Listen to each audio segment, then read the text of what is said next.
Ben, je vois un rapport de force effectivement violent, mais en même temps, comme spécialiste, disons, de la violence des riches, je dis que qui sème la misère récolte la colère.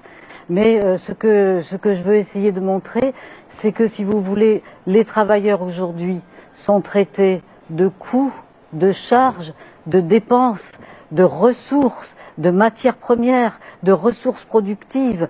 Et à partir du moment où la violence des riches, qui, elle, n'est pas visible, c'est ça qui est intéressant, c'est que cette violence de ceux qui veulent supprimer le SMIC en France, qui trouvent que les travailleurs coûtent toujours trop cher, c'est une violence qui se passe dans le huis clos, dans les salons feutrés de l'entre-soi des beaux quartiers, qui n'est pas visible.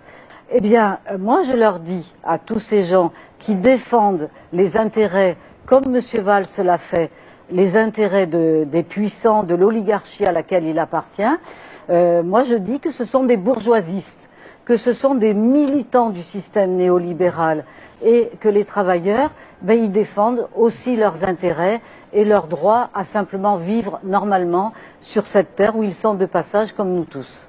Une véritable guerre de classe que mènent les plus riches contre les peuples, c'est que les plus riches, les plus puissants s'adaptent parfaitement aux nouvelles technologies et au développement technologique d'une société qu'ils s'accaparent, et du coup les travailleurs, les classes moyennes et les classes populaires sont laissés de côté. Et il y a une phrase du pape François que je trouve très belle. Il écrit les ouvriers sont passés du statut d'exploité à celui de déchet. Et c'est cette notion, comme j'ai dit tout à l'heure, de coût, de charge, de déchets, de parasites, de parias, de voyous. Alors que moi, ou nous, dans nos enquêtes, qui sont les voyous dans notre dernier livre?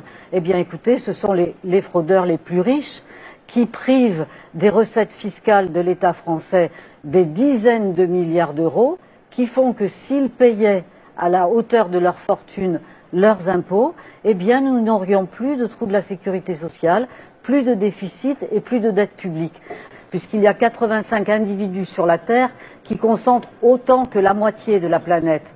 L'année prochaine, ce sera 60 Crésus. Donc on va dans une espèce d'enfer épouvantable pour les classes populaires, et pour nous, la bureaucratie, la technocratie à l'échelle de l'Europe, c'est une façon de tuer la démocratie.